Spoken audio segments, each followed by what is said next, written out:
I'll write an expanded version of Part 1 in 900 words, using third-person narrative style with simple, basic English. I'll make it interesting while avoiding headings. The morning sun filtered through the airport windows as Emma Williams walked toward Gate B-17.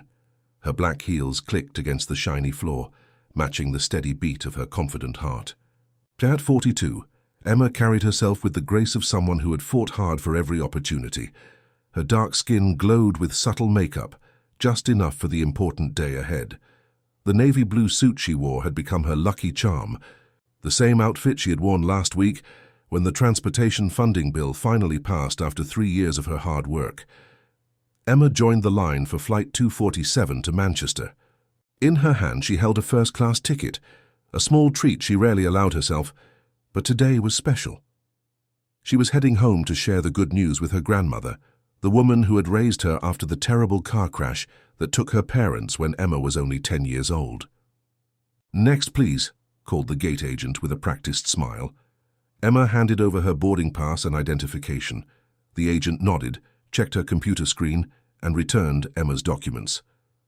"Enjoy your flight, Ms. Williams." Emma smiled back and walked down the jet bridge. 20 years ago, she had cleaned hotel rooms to pay for university books. 15 years ago, she had worked nights at a call center while finishing her master's degree. 10 years ago, she had started as a junior advisor at the Department of Transportation, and just last week, her transportation equity program had secured $3.8 billion in government funding. The bill would help make travel safer and fairer for everyone. On the plane, Emma found her seat in first class, 2A, a window seat. She placed her small carry-on bag in the overhead bin and sat down, enjoying the extra legroom. Other passengers, in business suits and casual holiday clothes, filed past her to the economy section. Emma took out her phone to send a quick message to her grandmother. Mary Williams was now 87, but still lived independently in the small house where Emma had grown up. "On the plane, Gran. See you in 2 hours. Love you." Emma was putting her phone away when a shadow fell across her seat. She looked up to see a flight attendant, a tall man with thinning brown hair and a name tag that read Richard. "Excuse me, but I think you're in the wrong section," Richard said, his voice carrying to nearby passengers. Emma blinked, momentarily confused. "No, this is my seat, 2A. She held up her boarding pass. Richard barely glanced at the ticket. His eyes moved from Emma's face to her navy suit, as if trying to solve a puzzle that didn't make sense to him. There must be some mistake. "Let me see your ID," he said, holding out his hand. Emma felt her chest tighten but kept her expression neutral. She had faced moments like this before. Calmly, she reached into her handbag and produced her government ID card and driver's license. "Here." "You are," she said politely, though her heart was now beating faster. Richard studied her identification far longer than necessary, while other passengers continued boarding, some slowing down to watch the interaction. No one else in first class was being asked to show identification. "Wait here," Richard finally said, returning her ID. He walked to the front of the plane.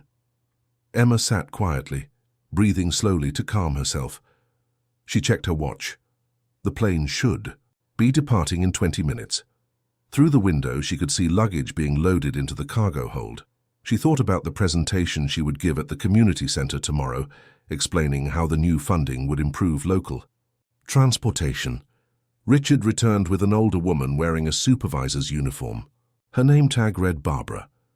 "Ma'am, we need you to move to economy," Barbara stated firmly, folding her arms across her chest. Emma shook her head. "I've paid for this seat. Here's my boarding pass again." She held up the ticket showing seat 2A in first class. Barbara barely looked at it. "This section seems to be overbooked. We need to relocate you." "But other passengers are still being seated in first class," Emma pointed out, nodding toward a grey-haired man who had just been welcomed to a seat across the aisle. "My ticket is valid. I booked this seat 3 weeks ago." "Ma'am, if you won't cooperate, we'll have to ask you to leave the aircraft," Barbara threatened, her voice rising. Several passengers were now openly watching. Emma felt her face grow warm with embarrassment, but she kept her voice steady. "I'm not leaving. I've paid for this seat and I have every right to be here." Barbara signaled to Richard, who reached for his radio. Within minutes, 2 male flight attendants appeared. Without further discussion, they began to physically remove Emma from her seat. "Please stop, this is my seat, check my ticket," Emma protested, trying to maintain her dignity. The men grabbed her arms, pulling her from the seat. Her bag fell to the floor, spilling papers, notes from the transportation bill she had worked on for years.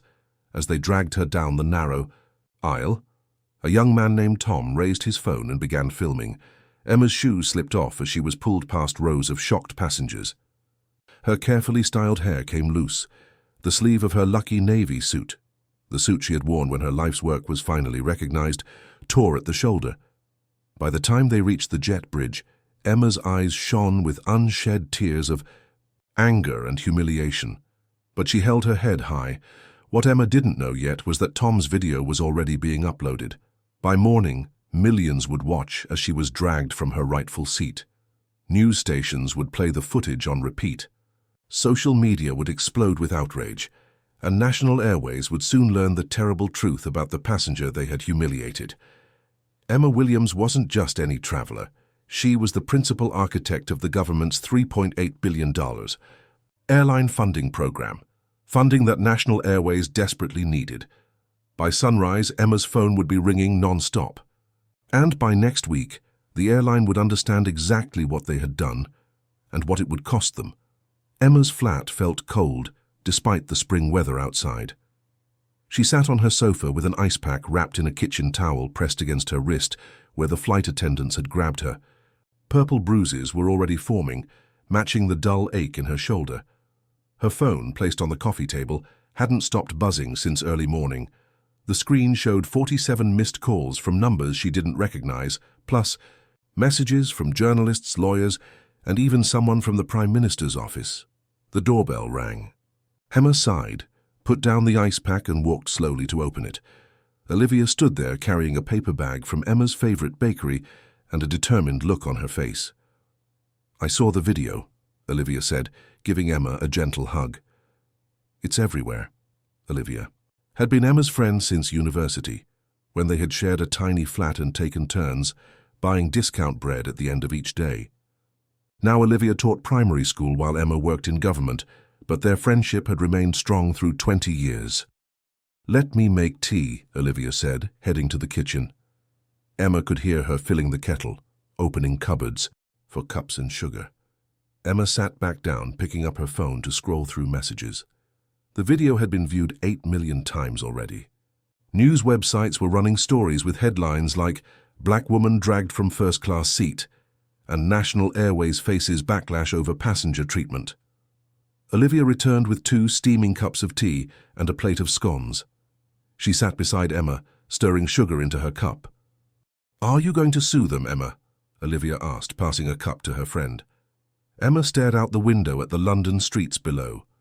Children played in the small park across the road, carefree and happy. She remembered being that young once, before life had taught her its hard lessons. "This isn't just about me, Liv," she said quietly. The wall across from them held framed photos that told Emma's life story. In one, 10-year-old Emma stood beside her grandmother Mary outside their small Manchester home, taken just weeks after the car accident that killed Emma's parents. In another, Emma wore her university graduation gown, her grandmother beaming beside her. Then Emma on her first day at the Department of Transportation, nervous but determined. And most recently, Emma standing proudly as the Transportation Equity Bill passed, the result of 15 years of hard work. Emma's grandmother had raised her with simple but powerful wisdom. When Emma would cry about the unfairness of losing, her parents, Mary, would say, "Don't just complain about darkness, Emma, light a candle." When neighborhood children made fun of Emma's second-hand clothes, Mary taught her that dignity wasn't about what you wore, but how you carried yourself. And when teenage Emma faced discrimination at school, Mary had said, "Change doesn't come from getting angry.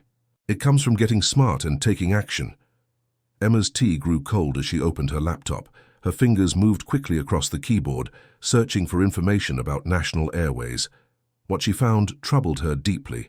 This wasn't the first time something like this had happened. Article after article described similar incidents, complaints filed with transportation authorities, lawsuits that had been quietly settled. They don't know who I am, Emma whispered to herself, scanning a news story about the airline receiving government funding despite these incidents. But they will. Olivia leaned over, looking at the screen. What are you thinking, Em? Instead of answering, Emma picked up her phone and scrolled through her contacts. She found Robert's number and pressed call. Robert had worked with Emma on the Transportation Committee for the past 5 years. He answered on the second ring. Emma, I've been trying to reach you. Are you all right? That video is... I'm fine, Rob, Emma interrupted. But I need your help. I need every piece of data we have on National Airways compliance history, every complaint, every violation, every cent of funding they've received. And I'll need emergency hearing time next week. There was a pause on the line. You're not just going after compensation, are you? No, Emma said, her voice steady with newfound purpose. This is about accountability. After ending the call, Emma explained her plan to Olivia. National Airways had received billions in government funding that Emma had helped secure, money meant to improve transportation for everyone. Yet the airline had repeatedly violated the very standards Emma had written into law. As evening fell, Olivia left with a promise to return tomorrow. Emma worked through the night by the light of her desk lamp. She reviewed every document Robert sent, building a case that went far beyond her personal experience. The airline had established a pattern. People of color questioned about their tickets more frequently, disabled passengers facing unnecessary obstacles, complaints dismissed without proper investigation. By dawn, Emma's determination had hardened into resolve. Her own humiliation had been painful, but it had also given her something powerful, a platform from which to speak. The airline had made a critical mistake when they chose her to mistreat. They had given the perfect weapon to someone who knew exactly how to use it. Emma finally slept for 2 hours before waking to prepare her case. National Airways had no idea what was coming. They thought this was about one woman and one seat. They were wrong. This was about justice, about systems, about accountability. And Emma Williams was just getting started. The hearing room of the Transportation Committee felt smaller than Emma remembered. Perhaps it was the weight of what she was about to do, or perhaps it was the unusual crowd. Normally, these hearings attracted only policy experts and industry insiders. Today, every seat was filled. News cameras lined the back wall, their red. Lights blinking steadily. Reporters tapped quietly on their phones, eager to share every detail with millions waiting for updates. Emma sat alone at the witness table, dressed in a simple grey suit. The bruises on her wrist had faded from purple to yellow, but she could still feel where the airline staff had grabbed her.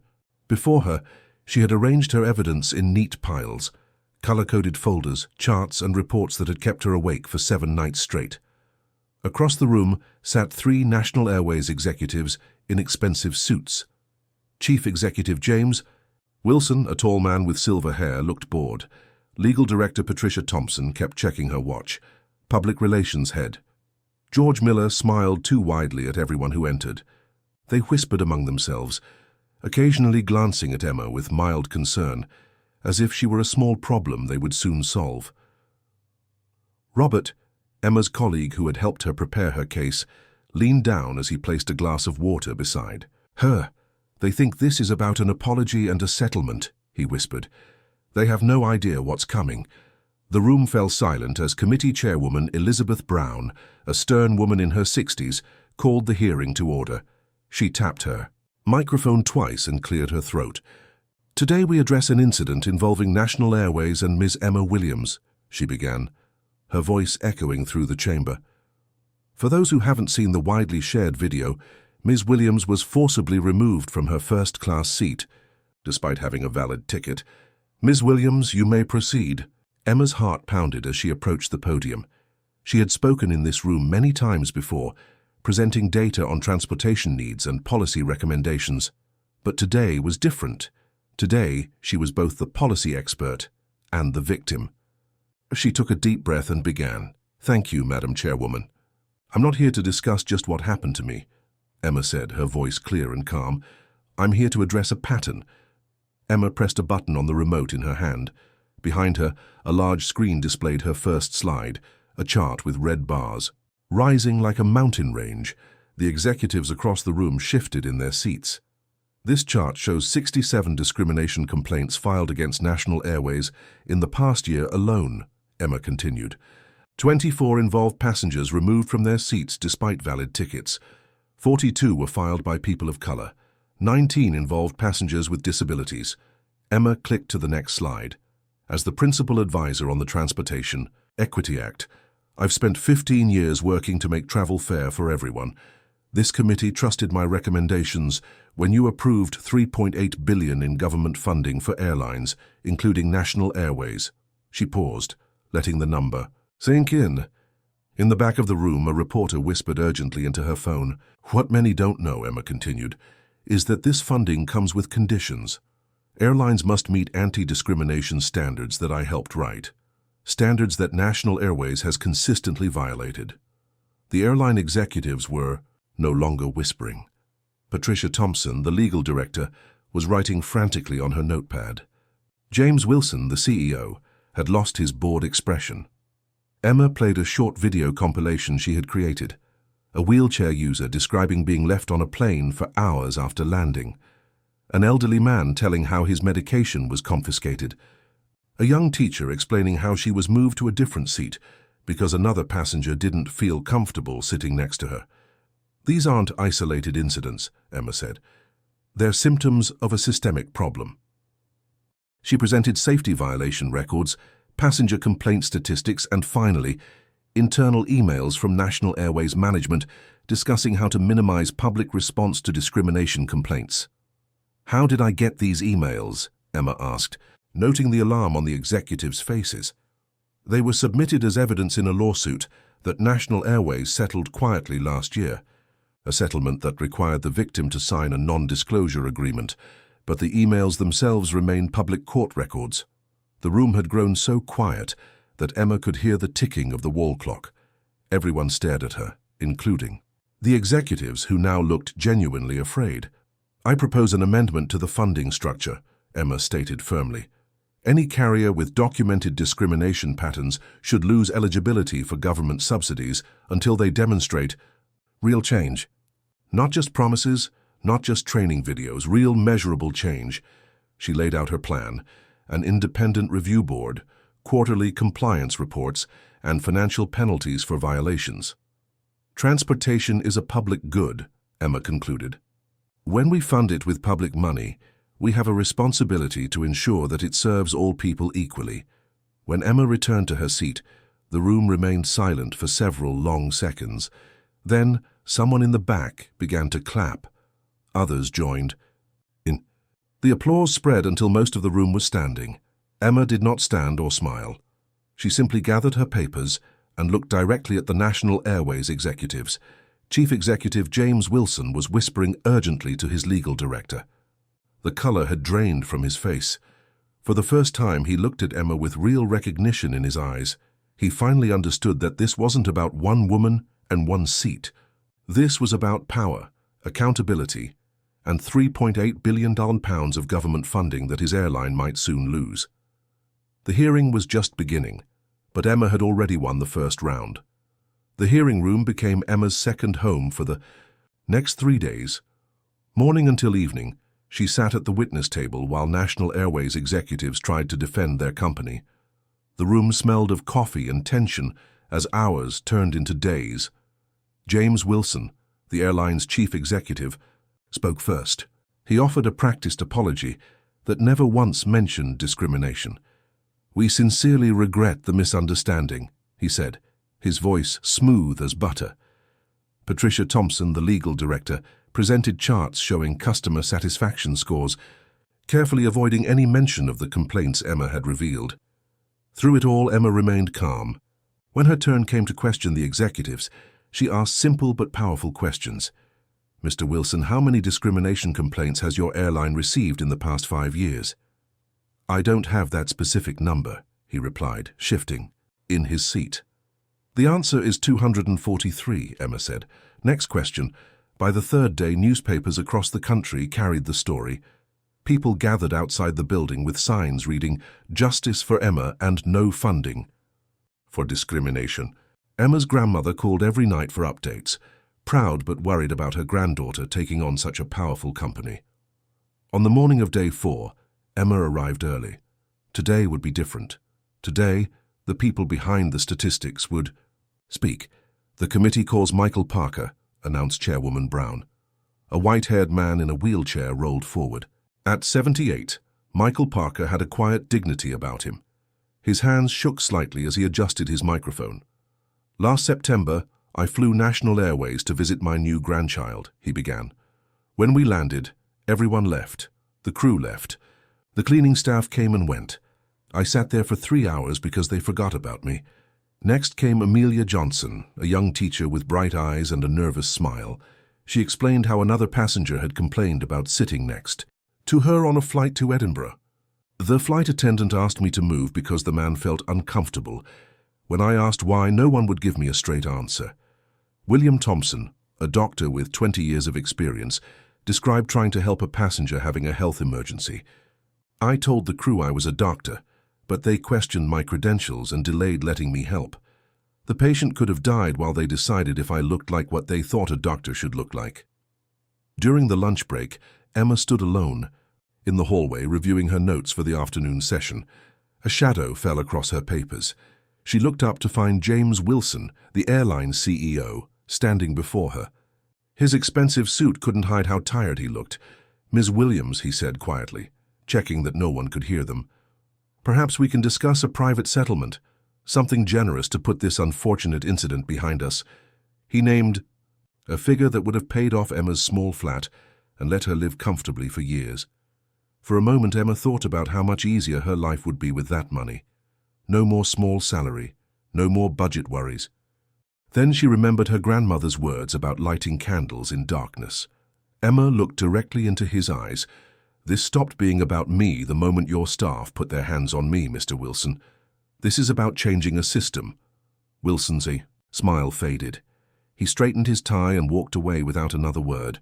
That afternoon, Emma presented her accountability framework to the committee. She had worked on it every night, refining each detail. The plan required airlines receiving government funding to implement proper anti-discrimination training, establish clear passenger protection rules, and submit to independent oversight. The training must be ongoing, not just a one-time video, Emma explained. The rules must have real consequences, and the oversight must come from outside the company. As she presented each part of her plan, committee members leaned forward in their seats. Some took notes, others nodded in agreement. "The government has no business funding discrimination," Emma concluded, her voice steady and clear. "Either National Airways changes completely, or that $3.8 billion should go to carriers who treat all passengers with dignity." When Emma finished speaking, the room fell silent. Then Chairwoman Brown began to clap. One by one, others joined in until the sound filled the room. Even some committee members who had seemed doubtful on the first day were nodding in agreement. The National Airways executives sat stone-faced. Their company's future hung in the balance, and they knew it. That evening, Emma walked home through light spring rain. The air smelled fresh and clean, washing away the stuffiness of the hearing room. Street lamps created golden pools on the wet pavement as Emma thought about everything that had happened. Her phone rang. The screen showed Chairwoman Brown's number. "The committee will vote tomorrow," Brown said, her voice warm with respect. "I can't tell you which way it will go. These decisions are complicated." "I understand," Emma replied, watching raindrops race down a shop window. "But Emma," the chairwoman continued, "whatever happens tomorrow, you've changed the conversation. Forever. No airline will ever look at these issues the same way again." As Emma put her phone away, she felt something she hadn't experienced since that terrible day on the plane. It wasn't exactly happiness. The work wasn't finished yet, but it was something close to peace, knowing that her painful experience might prevent others from suffering the same fate. Tomorrow would bring either victory or defeat. But tonight, walking through the gentle rain, Emma Williams knew she had already won something important. She had spoken truth to power, and power had been forced to listen. Emma woke before her alarm on the morning of the vote. Soft sunshine streamed through her bedroom curtains, painting golden patterns on the wall. It felt like a good sign after days of London rain. She showered and dressed with special care, choosing a simple black dress that her grandmother had helped her buy for her first job interview. Around her neck, she fastened the small silver watch that had belonged to her mother, its hands still keeping perfect time after all these years. In her ears, she placed her grandmother's pearl earrings, small, not fancy, but filled with memories, of the woman who had taught her to stand tall. "Today's the day, Gran," Emma whispered to the empty room, touching the pearls gently. The taxi ride to the government building felt longer than usual. Emma watched London pass by, people hurrying. To work, children in school uniforms, shopkeepers opening for the day. None of them knew that decisions being made today might change how they travelled in the future. When Emma arrived at the hearing room, she could barely find space to walk. The crowd had doubled since yesterday. National Airways had sent their entire board of directors, 12 serious-faced men and women in dark suits. Industry representatives from other airlines stood along the back wall, whispering nervously to each other.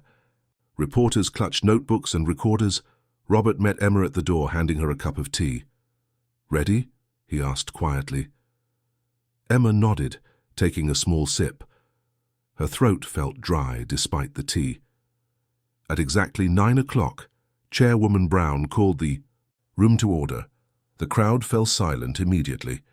"Today we vote on what is now being called the Williams Amendment to the Transportation Funding Act," Brown announced.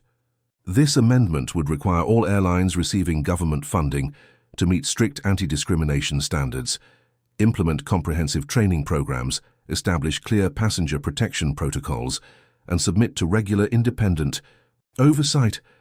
Emma sat with her hands folded in her lap, her back straight, her face calm. Inside, her heart raced like a bird trying to escape a cage. "Committee members, please cast your votes," Brown instructed. One by one, the 20 committee members pressed buttons at their desks. A large screen at the front of the room recorded each vote. Yes, yes, no, yes. Emma watched the numbers change, trying not to count ahead. When the last vote was cast, Chairwoman Brown read the final tally. 17 in favor, 3 against. The amendment passes. The room erupted into sound. People cheered, clapped, hugged each other. Cameras flashed. Reporters rushed to file their stories. In the midst of the chaos, Emma sat perfectly still, her eyes closed. A single tear rolled down her cheek, leaving a shining trail that caught the light. Robert squeezed her shoulder gently. "You did it, Emma." She opened her eyes and smiled. "We did it." By lunchtime, news of the vote had spread across the country. By afternoon, National Airways had released a statement announcing a complete overhaul of their training and policies. By evening, 2 other major carriers had voluntarily adopted Emma's framework before being required to do so. Emma's phone rang constantly with congratulations. Her grandmother called, crying happy tears. Olivia brought over a bottle of champagne. But the call that surprised Emma most came from an unknown number. "Ms. Williams, this is Diana Parker, Michael's daughter." Michael was the elderly man in the wheelchair who had testified. "Dad wanted me to tell you that what you did means more than you know. He's been afraid to fly since that incident. Now he's talking about visiting his other grandchildren in Canada." That night, Emma slept better than she had in weeks. The fight wasn't over. There would be resistance, pushback, attempts to water down the new rules. But something important had changed today. A door had been opened that couldn't easily be closed again. 6 months passed. The Williams Standards, as they were now commonly called, were being implemented across the airline industry. Emma had been promoted to Senior Policy Director at the Department of Transportation, leading a team focused on equity issues. On a crisp autumn day, Emma found herself at Heathrow Airport again, this time boarding a flight to Edinburgh for a transportation conference. She approached the gate with her first-class ticket, a small memory of that terrible day flickering through her mind. The gate attendant checked her boarding pass and smiled warmly. "Ms. Williams, we're honored to have you aboard today," he said, sincerely. Emma thanked him and walked down the jet bridge, noticing new signs about passenger rights posted along the way. On the plane, a flight attendant helped her store her bag. As Emma settled into her seat, her phone buzzed with a news alert. Transportation Equity Framework expands to rail and bus services. Williams Standards now industry benchmark. She was smiling at the headline when an elderly woman with silver hair took the seat beside her. "Excuse me," the woman said, adjusting her glasses. "Are you Emma Williams? The Emma Williams?" Emma nodded, somewhat surprised to be recognized. "My granddaughter did her school project on you last month," the woman continued. "She's 14 and wants to work in government someday. You've given her such hope that one person can make real change." Emma thought of her own grandmother's words about lighting candles in darkness. Mary Williams had passed away peacefully 3 months ago, but her wisdom lived on. "What's your granddaughter's name?" Emma asked. "Lily," the woman replied. "Tell Lily I said hello, and that the world needs her voice too." As the plane took off, Emma looked out the window at London growing smaller below. The sun was setting, painting the clouds in brilliant orange and pink. She thought about the journey that had brought her here. Not just the painful day of being dragged from her seat, but all the days before and after. The years of hard work, the lessons from her grandmother, the courage to stand up when it would have been easier to sit down. One person standing firm in their truth could create ripples affecting thousands. The journey had been painful, but the change was real. The plane soared higher, leaving the clouds behind. Emma closed her eyes, feeling the gentle hum of the engines. Sometimes dignity comes at a cost, but standing up for what's right is always worth the price.